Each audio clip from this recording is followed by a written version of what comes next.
Okay, so today we're diving into something that's all around us, but that I feel like I don't know nearly enough about, Ooh, sounds intriguing. right? We're going to be talking about wood. I mean, it's everywhere, right? Yeah. From the houses we live in to the furniture we use. Yeah, absolutely. I mean, it's such a fundamental material. Totally. Yeah. And you said in a bunch of really cool stuff about hardwoods and softwoods. And all the amazing things you can do with them. Yeah, so we're going to try and break it all down, figure out what makes each type of wood, like, special. Why they're good for some things and not so good for others. Exactly. So let's start with the ones that, like, immediately come to mind when I think of hardwood. Okay, let's see. We've got ash, beech, mahogany, oak. Like, these are the big names, right? Yeah, for sure. They're like the all-stars. Each one is kind of famous for something. Oh, I'd like that. Like take ash, for instance. It's it's known for being strong, but it's also got this elasticity, It can bend a little without breaking. Which is why they use it for baseball bats, right? Exactly. And hockey sticks, too. Anything that's going to take a lot of impact. Oh, that's actually making me wonder, why aren't baseball bats made of oak then? Oh, that's a good question. Because you'd think oak would be even tougher, right? Right. I mean, it's what they make, like, sturdy furniture out of, and floors. Well, oak is super strong, no doubt about that. But it's also really dense. Okay. And that makes it kind of heavy and, well, rigid, not very flexible. Oh, so you wouldn't be able to swing it very fast. Exactly. You need a bat that's strong but also has some give to it. Ash kind of hits that sweet spot. Okay, that makes a lot of sense. What about beechwood then? I know that's used in furniture too. Yeah, beech is really cool. It's got this smooth, almost fine texture to it, and it's strong too. But why beechwood specifically?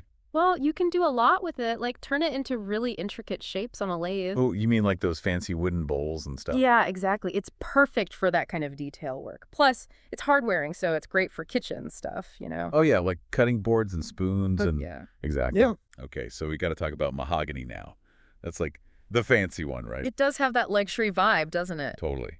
What is it about mahogany that makes it so special? Well, it's got that beautiful reddish-brown color, for one thing. Very rich looking. Yeah, it's always so polished too. And durable.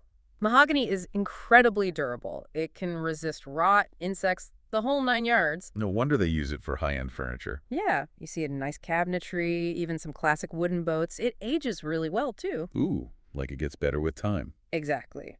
So last but not least for the hardwoods, we've got to talk about oak. Ah, oak, the classic. Right. It seems like it's used for everything. Pretty much. It's strong, hard, heavy, the works. And it can resist, like, fungal attacks, which is important. Yeah, I guess you wouldn't want your furniture rotting away. Definitely not. Plus, oak has this gorgeous grain pattern, Adds a lot of character. You see it in flooring a lot and furniture. Oh, and wine barrels, right? Ah, yes, the wine barrels. Does that even, like, matter what kind of wood the barrel's made of? Oh, absolutely, it matters. Oak has these things called tannins, and they can actually affect the flavor of the wine. Really? Yeah, different oak species have different levels of tannins, and that changes the taste, how astringent the wine is, all sorts of things. Wow, I had no idea. So it's not just about the grapes then? Definitely not. Okay, so we've covered the hardwoods. Now let's move on to the softwoods. Right, time for the soft side. The materials you sent focused on spruce and pine. What makes them different from each other? Well, spruce is interesting because it's actually pretty strong, even though it's lightweight. But the really cool thing about spruce is it's got this, like, resonant quality. Resonant. Yeah, it vibrates in a certain way. That's why they use it for musical instruments. Wait, you're telling me the type of wood affects how the instrument sounds? Oh, absolutely. Spruce is like the go-to wood for guitars and violins. Because it makes it sound like brighter or something. It's more than that.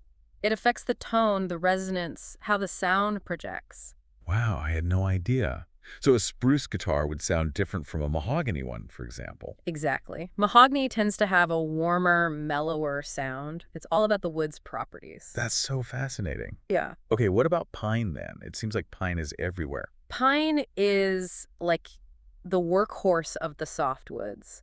It's affordable, it's easy to work with, and it's super versatile. You see it in construction, right? Yeah, all the time. Framing, flooring, you name it. And of course, furniture, especially that rustic look. Oh, yeah, and all those DIY projects people are always doing. Exactly. Pine is great for that. You can find it pretty much anywhere. Is that because it grows quickly? That's a big part of it. Pine is a fast-growing species, so it's readily available and, sustainable. That makes sense.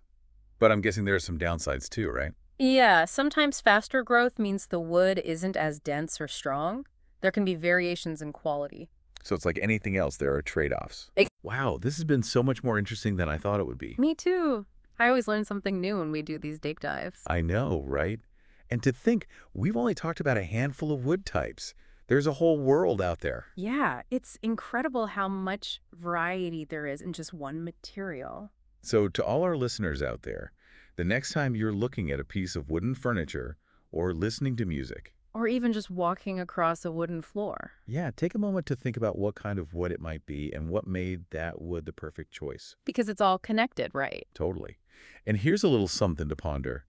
Knowing what we know now about all these amazing types of wood, what kind would you choose to build the ultimate treehouse? Ooh, that's a good one. Let us know what you come up with. We'd love to hear your ideas. Until next time. Happy woodworking.